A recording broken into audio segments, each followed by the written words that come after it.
Hello, welcome back to Freedom Brigade Nation. We have John Bennett on with us again. John, thanks for coming on. Thanks for having me. It's great to see you again. You started a tradition in Oklahoma when when we have patriots like Jackson Lawmeyer that run for office, the state chair must endorse them, right, in the primaries because we need to make sure that we have patriots in office. I jest with you a little bit about it because you did the same thing, although everybody has amnesia in Oklahoma because as the state chair when I do it, I was the first time it ever happened. But one of my favorite clips was when Rachel Maddow had a complete meltdown over you doing the same thing just a very short time ago. Yeah, it was quite Richard? comical. She spent a whole she spent quite a bit of time. I mean, I've never really watched Rachel Madcow, but someone told me about it, so I went and watched it. And it was quite entertaining, and she was so angry and mad just because I had endorsed the right candidate Right. for that seat. And she's not even a Republican. She's who knows what she is, but she's crazy. And she is like the darling of the the liberals and the communists. I mean, and so I was shocked when she attacked me for doing that, but it was the right thing to do, and we should, as the state party chair. I mean, how can we tell our county chairs and the rest of the party, hey, you need to do this or do that if we're not willing to lead by example? It's okay to put them on the front lines and take fire, but it's not for us. I mean, that's horrible leadership. And it's not a rule. There's no rule in Republican Party rules that says a chairman cannot endorse someone in the primary. As a matter of fact, we should, because if we're not, we're not doing our job. And if the county chairs aren't vetting and the county parties and precincts aren't vetting these Republicans in the primary, then it's too late in the general. And then everyone says, well, I know that they sound like a Democrat, but let's go ahead and vote them in because they got an R behind their name. Yeah. Democrats aren't stupid. They figured that out a long time ago, and they didn't change their ways or their beliefs. They just changed their party registration because they knew that the Republican Party was too ignorant to figure it out, because we had leadership at the time saying, oh, you can't endorse in the primaries. Therefore, the county chairs, the precinct chairs, they thought the same thing. So thank you for stepping out and putting it all on the line. That's just good leadership. It's leadership by example. And that's what the Republican Party has to do. If we are who we say we are, That's and we right. truly believe that, and that's who our party is, we have to do these things. Because if we don't, we're no different than the Democrat Party or any other party. Yeah. And if I, we I want to agree. stand for liberty, we got to be How the Republican Party. how dare you guys vote, right? Yeah. I How mean, dare you go out and vote and then talk about who you might be voting for? That's just well, outrageous. that's how you end up with a choice between McCain and Obama. Remember that year? It was like, I mean, that was like really. I thought that there's no choice here, and Yeah. so I mean that's how that kind of stuff happens. And you're right. We have to be stepping out now, and we have to be saying, this is who is the patriot. And Mhm. so I know in Oklahoma, we've also got a standard we're calling OK GOP certified, where the Republican Party is certifying each candidate. One of the requirements is you can't have given to a Democrat in the last 5 years. You had to have been a Republican for at least 5 years. Just some basic standards, because we've got, as the party, we've got to start getting behind the ones that are actual patriots. The Mhm. Democrats that are trying to infiltrate our party, to just be silent about it is not okay. That's Yeah, right. I mean, and we have a platform. We have principles. Like I was saying, Mhm. if you can't stand on those principles and you can't speak proudly and clearly as to what your party stands for, then that's why we end up in this horrible situation we're in, where our party is ineffective and weak and has no backbone. That's right. And the state Republican Party is the doorkeeper. And Hmm. if you didn't do what you're doing, Charity, then that sends a signal to everyone else. Hey, let's just go along to get along. And then we wonder later, why did our taxes get raised by a Republican majority? Hmm. Why is the Republican majority trying to allow abortion in the state? Why is the Republican majority trying to take away our guns? Why is the Republican majority allowing illegal aliens to get driver's licenses in the state of Oklahoma? Yeah. Those are the things that pop up whenever the state party doesn't do what they're supposed to. So stepping out like you did is exactly what you're supposed to do. And they need to be doing it all the way down at the precinct level. That's the only way we can be the true doorkeeper of the party and the platform of who we say we are.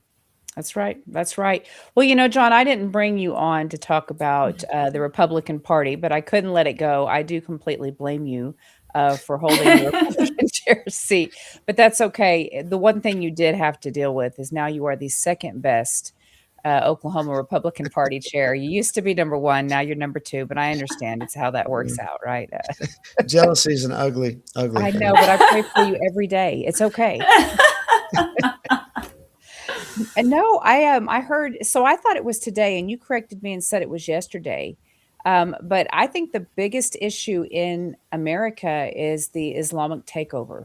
And we have many, many different issues, many different ways our freedoms are being threatened. But the Islamic takeover is the most concerning to me. And yesterday, the judge in Texas said that Epic was allowed to continue with their development. That's the East Plain Islamic Community, correct? And East they Plano are Islamic Center, our okay, community. It's center, not community center. And so the news is saying that Texas is very concerned about Sharia law being implemented since they've got the green light to go. I know that we've had Debbie Georgatos and yourself on Mhm. before talking about specifically what's happening in Texas. But I I personally, that's very close, and we can't let even a little window. And we've opened a couple doors in New York and in Michigan, and now in Texas. That's a door. It's not even a window open. What do you tell us about that? Because I know you've been working with Texas a little bit. What can you tell us about what's going on there? So basically, Texas is completely under full assault right now. It was pretty obvious with the Epic East Plano Islamic Center community. What it is entire city built solely for the Islamic community, and that's it. And that's one of the things that got them in trouble in the first place was, you can't come in the United States. You can't just build your own community for your own people and not allow anybody else to come in there. That was kind of the first thing they got caught on. And then when people started researching what Islam was all about on their own, they started to realize, oh, wait a minute, we've got a problem here. Because Islam literally, their own stated goal is to impose Allah's divine law on earth. They call it Allah's divine law. We call it Sharia law. And the vehicle to do that is through jihad.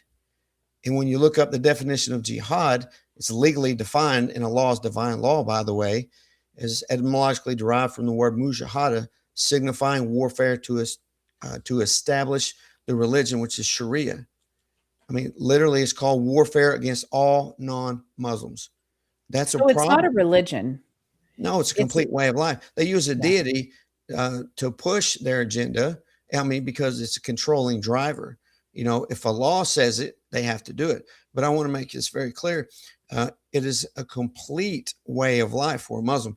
They don't get to even comment or think in their minds that something Allah or Muhammad, who is the so-called prophet of Allah, if they even think in their minds that something they said or did is not true, they can be killed for that. It's called apostasy, leaving or doubting Islam.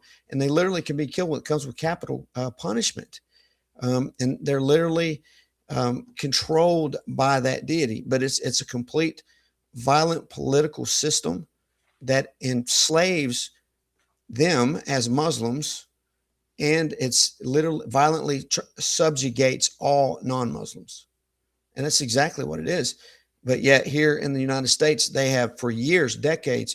I've been trying to scream this from the rooftop for decades and got attacked by family, friends, and others because they've captured the narrative and convinced everyone it's a religion of peace or it's a religion. So they have First Amendment rights, which they should not have First Amendment rights because Sharia literally is antithetical. It breaks our laws in our U.S. Constitution. It's the exact opposite of that. Right. But yet, because they've controlled the narrative, people in government, people out of government, citizens, they've supported their First Amendment rights, which they should not be getting.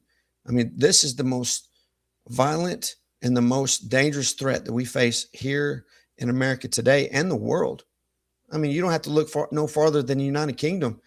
They started out the same way we did. Oh, let them all in. We got to love on everybody. Just open the doors, let them do whatever they want. And now the United Kingdom is on their knees with a knife to their throat. There's rape gangs over there, literally raping women in public. Yep.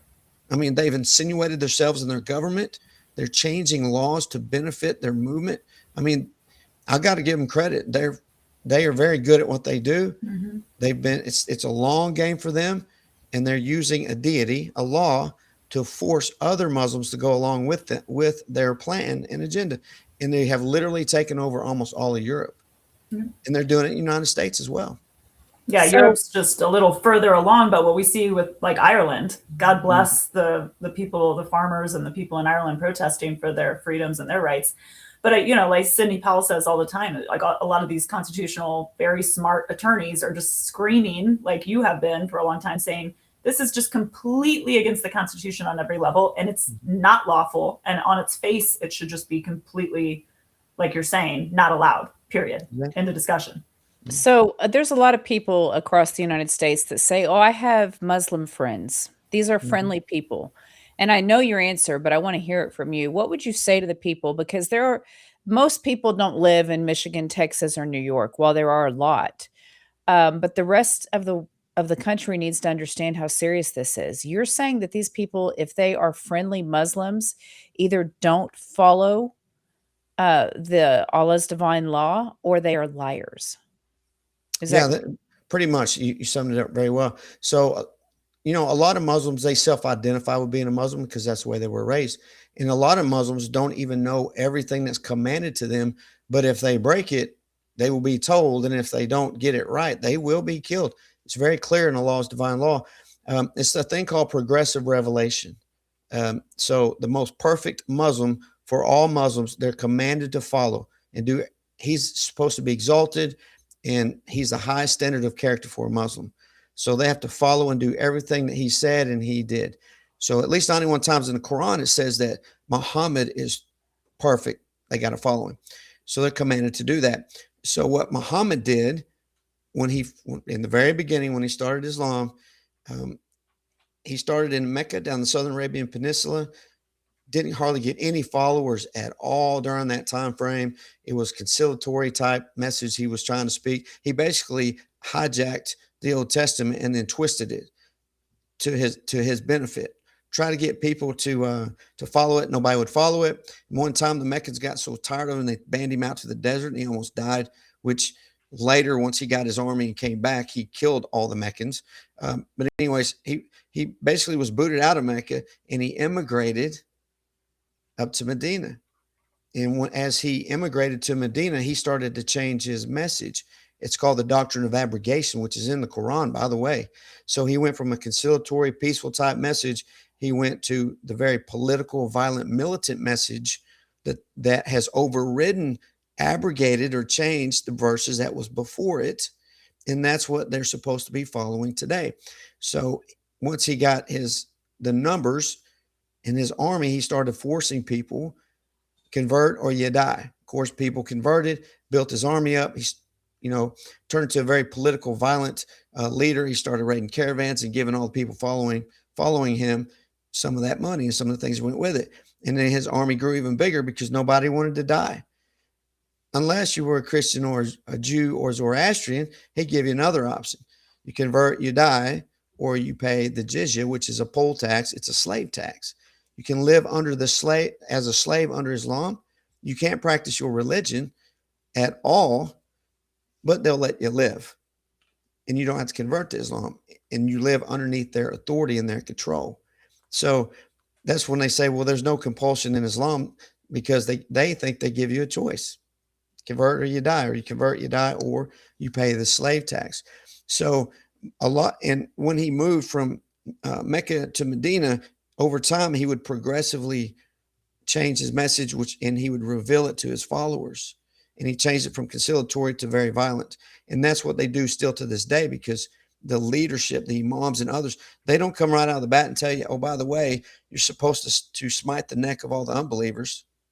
They don't tell you that stuff. They don't tell you, well, the only guaranteed way to paradise is to commit martyrdom in the name of Allah. They don't tell you that. They say, oh, Islam is peaceful. It's great. We're one big family. Come in. We'll take care of you. People convert. And when they come into it, they progressively reveal it to them over time to where they get to a point where they say, oh, by the way, you're commanded to violently subjugate all non-Muslims. And some of them do it. And some of them are like, oh, whoa, I don't want to do that. But it's like the Roach Motel. Once you check in, you can't check out without dying. So what we need to do is, to answer your question, not all Muslims are terrorists. That's not what I'm saying. What I'm saying is they are commanded to follow, punishable by death, not just some of it, but all of it, or they can be killed too. So we need, if they don't want to do that, we need to help them out of that captivity they're in. But if they are following that, then they're a problem, because they're doing the things that clearly violate the first, 1st, 5th, 8th, 13th, 14th Amendment of the United States Constitution. They break our laws, the things they're commanded to do. And it's the only so-called quote unquote religion that literally commands in perpetuity to commit this violence. It's the only one. There's another aspect of this that is just sick, and I think maybe worse than death. The perfect man married, according to the Islam religion, the perfect man married a 6-year-old girl, and he consummated that marriage at 9. So are you saying that the Muslims that understand completely all is divine law, are they all pedophiles? Is that encouraged? How does that? So basically, under Sharia law, law is divine law, it's legal in Islam. So that's why you see today, even still today, you'll see 60-something-year-old men marrying and raping 9-year-old girls to consummate the marriage. And the parents of the girl literally giving their daughter to whoever the 60-something-year-old Muslim man is, and they're getting money in return or other things, something of value for that. And they're okay with it. I mean, it's unreal.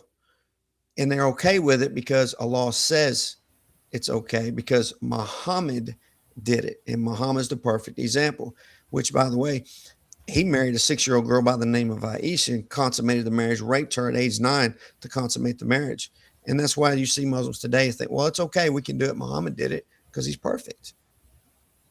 We've all seen the examples, the pictures of this little girl getting married to this old man that she doesn't want to be next to. And that's normal. If that type of behavior is just normal, women don't have any rights. Children surely don't have any rights. It's disgusting. Is it just the little girls that are targeted? No. Well, little boys are raped as well, because in Islam, they say as long as you don't love them in your heart, then you can have sex with them. It's very rampant in Afghanistan. Mm-hmm. They're called bocce boys. And they literally dress these little boys up as girls, make them dance in front of Muslim men. Then they bet on them. And whoever bets the highest gets to take and do whatever they will with that little boy. And it's not uncommon in Afghanistan either to see a father molesting his little boys as well. In a culture that is so against gays, that's Yeah. interesting to me that they don't is they're like, oh well, once you've hit puberty, is that what it is? Then you are now no longer a bocce boy. I'm No, asking, no. I don't know. Well, after they hit a certain age, yeah. But I mean, they prefer the little ones. I mean, they're no different than pedophile or sex traffickers here in the United States or the world. They prefer the young ones, It's and they'll use ironic. them up, is what they'll It's do. While obviously, we're not seeing a whole lot of officials really upset about Epstein's Island, but we see all of the patriots and the citizens in America are just all upside down and upset about what we're seeing in Epstein's Island. That we would also see this push to embrace this ideology that encourages that behavior. It's Yeah, That's it's crazy. Um, it's like we're sitting on a tree limb. Mhm. You know, we're who we are, who we say we are as Americans, but yet we've got a handsaw and we're sawing the tree limb off, yeah. um, to our own demise. I mean, it's just for Islam, and we think it's okay because we've been hiding from it, but the truth's coming out now.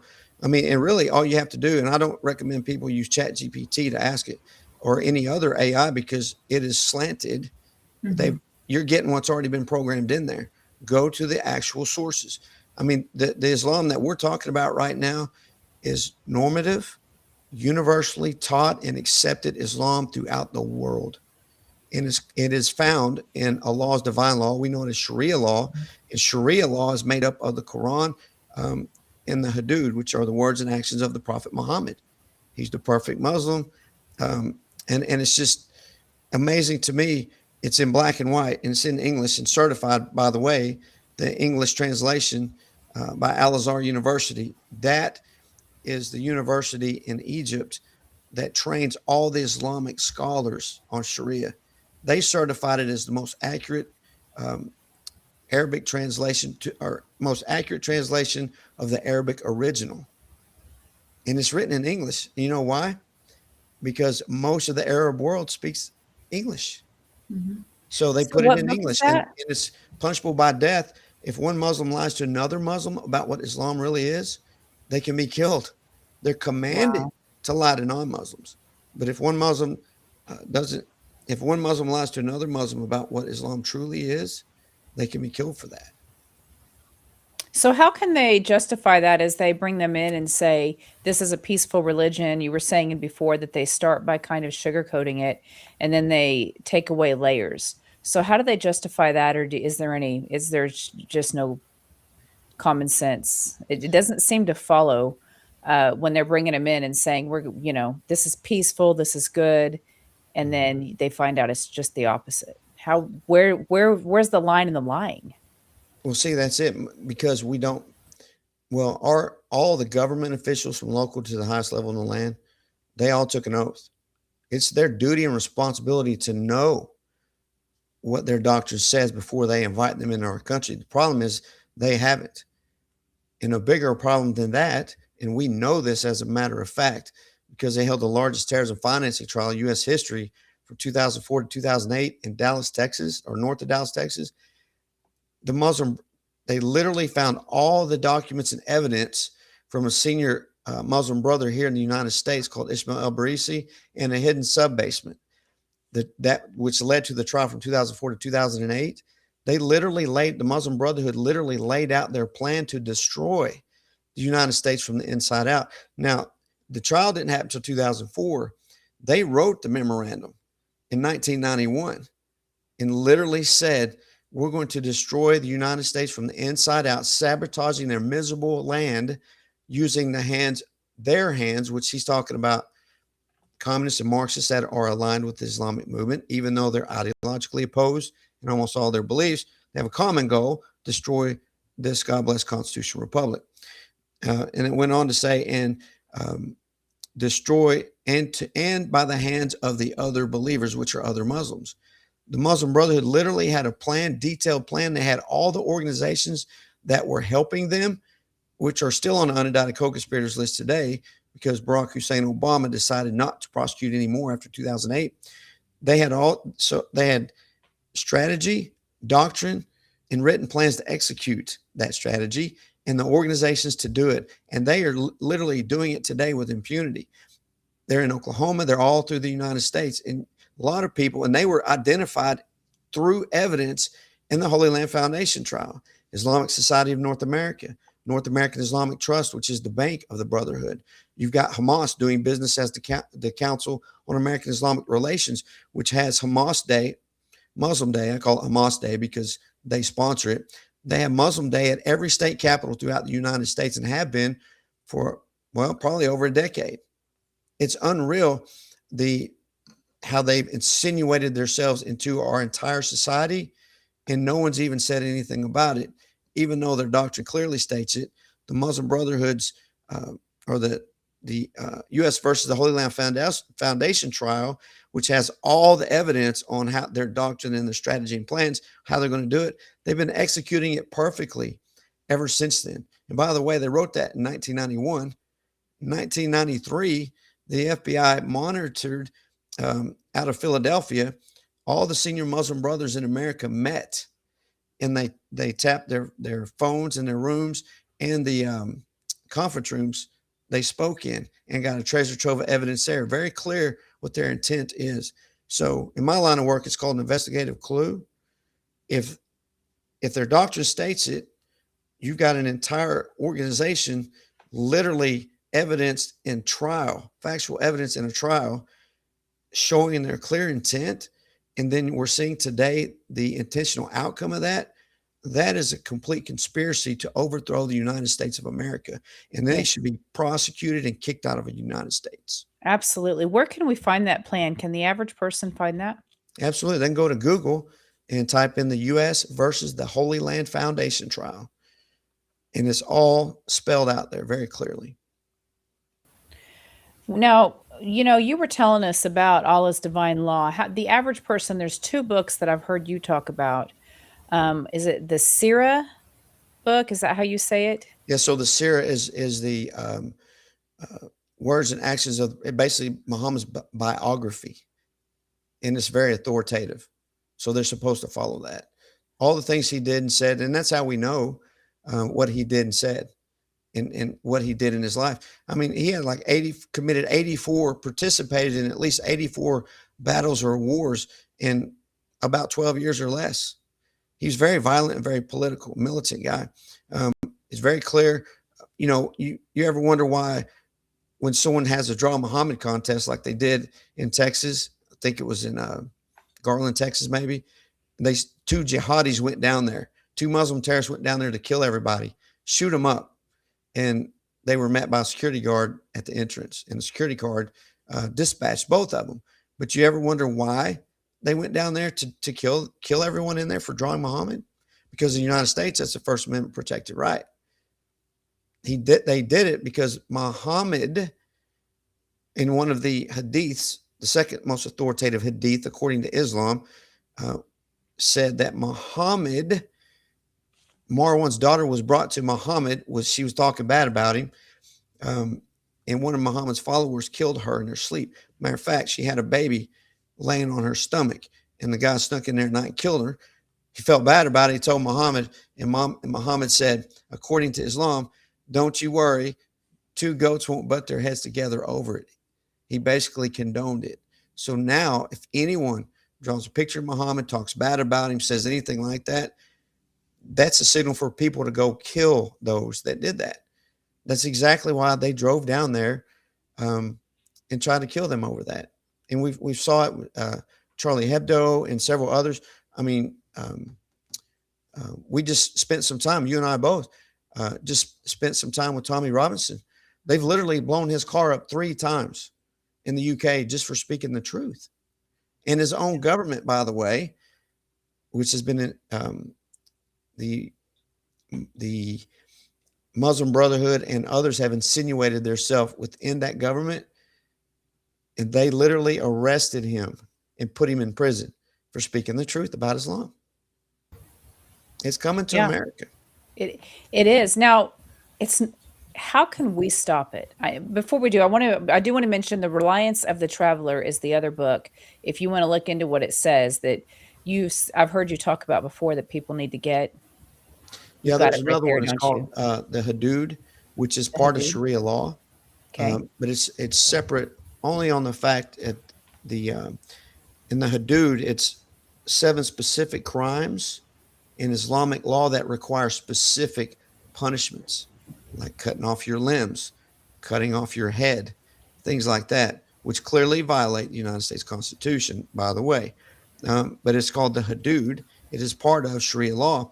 So what's happened since me and others have been out speaking the truth for a while now, and people are catching on to it, you used to be able to go on Amazon and buy Reliance of the Traveler for like $20.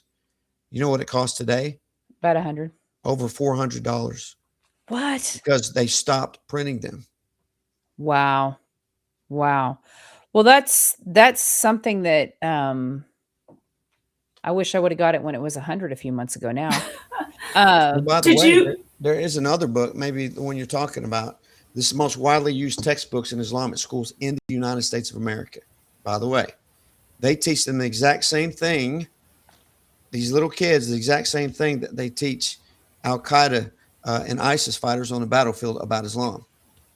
Martyr yourself in the way of Allah, you get to go to paradise. immediately, and your immediate family members do too.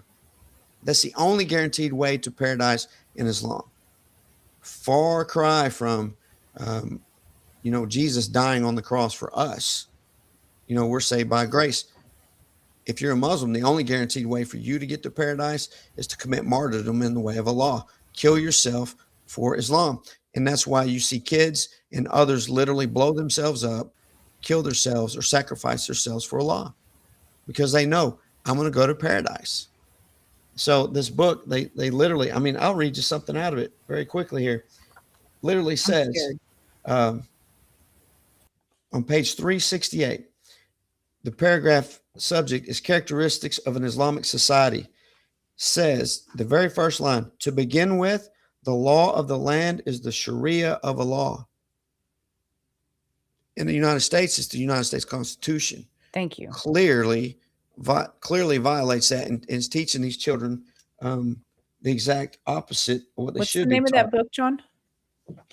It's called What Islam is All About by Yahya Emmerich. And by the way, the Islamic schools in America that are getting your taxpayer dollars, they're using your taxpayer dollars to buy these books and teach these children this. So on the very next page, on 369, the subject on the top of the page says, how do we become great again? And it says, Muslims dream of establishing the power of Islam in the world. That's treasonous language in America. Islam is antithetical to our U.S. Constitution. Exactly. And if you're teaching children this, you need to have handcuffs put on you. Yes. But yet, because they've captured the narrative and convinced everyone Islam's a religion of peace, then we can't do nothing about it. But I submit to you, they should not get any First Amendment rights at all, because what Sharia says and commands and what they're teaching and what they're doing is treasonous towards the United States, and it's completely antithetical. But people are afraid to say it because they'll get attacked by the machine of the Muslim movement. If we don't stand up now, you're not going to be able to. It's now or never. We can't be afraid. Laura Logan said something over this weekend where we were at. What, your dog got my dog barking. Oh, I'm sorry. I know I'm hearing your dog now. No, it's okay. No, but it's she said that courage is not the absence of fear. Courage is acting in the middle of it. Yeah. And that is where we're at in America. We can't be afraid to speak out. We have to, or our children will grow up in Sharia law if we don't stand up and draw the line in our communities. What would you say to the average American that doesn't want this to come into their community? What should we look for? What can we do? And how can we help out Texas, Michigan, New York? Well, I'll tell you, as a matter of fact, they're literally following Muhammad's perfect example. They come into your neighborhoods, they come to your county, your state. They'll buy up a house in a neighborhood somewhere. They'll pay 3 or 4 times what it's actually worth. Then they'll start moving more Muslims in.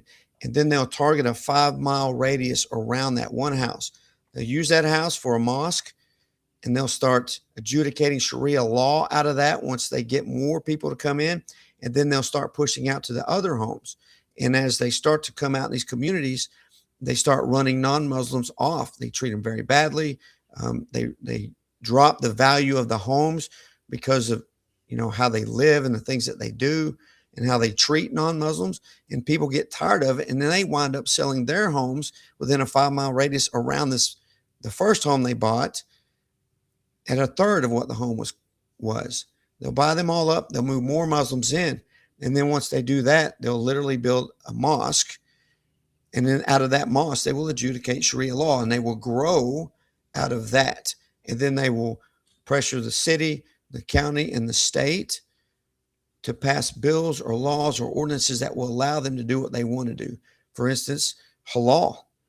They can only eat, according to Sharia, certain foods that have been prepared a certain way, because that's how it's commanded to be done. It's called halal. So to give you an example, basically, for any animal that they eat, they hang them up upside down, they slit their throat until all the blood runs out.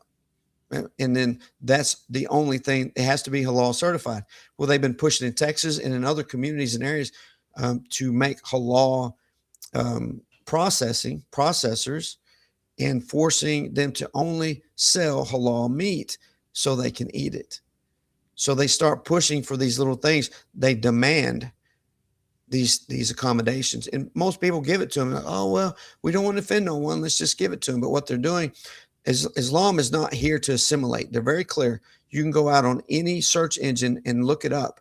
They literally have videos, imams, scholars, your rank and file Muslims telling you, we don't want the American way of life. We want Sharia law in America. They're not here to assimilate. They're here to dominate. And once they get the numbers, that's when you see them actually do it. They're commanded, and when they have small numbers, they're very nice. They try to be the best neighbor they can. But once they grow the numbers, then they start pushing and forcing their way of life on everyone else. And by the way, I said earlier, what Sharia clearly violates our U.S. Constitution. For your followers, let me ask you this question. The First Amendment guarantees, 5 things. One of those is freedom of religion. We all get it, and everyone espouses it all the time. The only reason we have freedom of religion in the United States of America is because we are a Christian nation. There's no change in that fact. Even though we have other religions here, we are in fact a Christian nation. And because of the freedom we have through Jesus Christ, others are allowed to come in, and they have a free choice or will to follow Jesus or not. They should, but we've never shut them down because of that. However, in Islam, according to them, you follow Islam or you die. You follow Islam, you die, or you pay a slave tax. That's not freedom of religion. Clearly violates our First Amendment. So why isn't someone doing something about that? They clearly violate due process that we're guaranteed in the U.S. Constitution. There is no due process in Sharia law. It violently subjugates women and children. They get no rights. According to the perfect Muslim, Muhammad, he said that hell was full of women. He said that women are less intelligent than men. Islam says women are property, period. And in an Islamic court, Sharia court, at best, a woman's testimony is worth half of what a man's testimony is. Yeah. Period.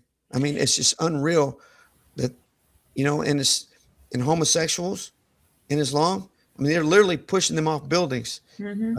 In the Middle East and Sharia or Muslim controlled areas. They're doing it because they're commanded to do it.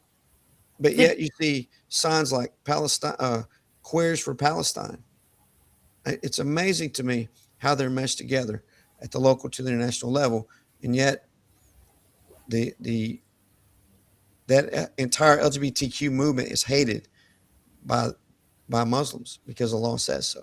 There was you can't have people that you can't just sit and wait for somebody else to do it for you. We're at war. Yeah. We have been infiltrated.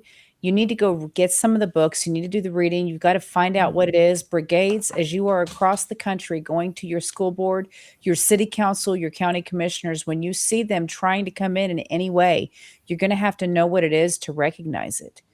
And then you're going to have to fight back, because if they can get a toe in the door, they're going to open it wide. I mean, would you say that's accurate, John? 100%. They've already done it in Texas. They literally demanded that they have their own prayer room, and they put in washrooms because they have to wash themselves before they go pray. And they're passed out hijabs to the non-Muslims. Didn't literally encourage them to wear it. Of course, the kids, that's what you call a passive command. The kids, and they're not going to tell the teachers, no, I'm not wearing that. Well, actually, one of them did, and they sent her home. And the family's fighting back against that now, but they literally passed them out, and the schools let them. So, I mean, you can't stand for these things. And they're getting away with it. Feels like a dystopian universe. What do you think? It's Andrew? parallel. I was just going to say society. there was a news article, and now I want to research it, but it was it was about a gay couple who brought in an immigrant, and I believe he was a Muslim immigrant. He ended up murdering them eventually. Like, the story was like, there's these people there's this deranged, and it reminds me of what you were talking about before, uneducated, but like Rachel, but I call her Richard, Rachel Mad Cow. it's like this whole like be loving and like embrace all this, and like you said, freedom of religion is not freedom of criminality. Like that's the thing, is we do have laws, and like you said, we are a Christian nation. Without that, our Christian nation founding, we wouldn't have our laws as they are. But there is a right and wrong, and everyone has to follow it. I always say that I am not, like, I like to talk to people of different backgrounds, religions, philosophy, all that kind of stuff. If I have a gay neighbor, I'm not mad that they're a gay neighbor. I would be mad if they were breaking laws. I always say, if you're going to follow the law of the land, then you can be my neighbor and we can live in harmony. But if you're breaking laws, you have to get out. These people are proudly coming in saying that they not only have the right to break our laws, but their laws go completely, like you said, antithetical to ours. So it's not like a not being kind to another culture. It's a being smart. If a criminal moved into your neighborhood and said, I don't have to follow any rules here, I can go into your house anytime and burglarize you, I can rape your kids, all this kind of stuff. And you're just like, oh, that's okay. He's just a different kind of fellow. We're just going to let him in. Like, no, they're blatantly saying that they can break the law and that you should let them. So Jesus said to live at peace as best as you can with your neighbor, with even your enemies. But he also said, I do not come to bring peace. I come with a sword. Yeah. There's a line, and the line of righteousness. And we have to understand that it's okay to stand up for righteousness. Now, I'm not suggesting that you go and hurt anyone, but it is okay to hurt someone's feelings for righteousness. It's okay to stand up for yourself, even if somebody gets offended. That's where we're at. We are at war. We have been infiltrated. You're going to take back the republic by taking back your community. You cannot go back to sleep, and you never get to go back to, you just go to work, come home, watch TV, go to bed, and it's peaceful. Those days are over. If you want a future for the future generations to live in that is peaceful and kind and is not slavery, then you have to fight now. And we're going to fight with information. We're going to fight by speaking truth. And you've got to show up to your meetings. You have to show up. The complacency, we don't have time for that. And that's how we fail. So we just can't do that. Don't forget to pray. You have to pray, but faith without works is dead. This is a spiritual war. We're fighting it on this battlefield that is political. It's in our communities. We have been infiltrated, and we must fight back. You guys, thank you for joining us on the Freedom Brigades. We'll see you next week. God bless. Thanks, John. God bless.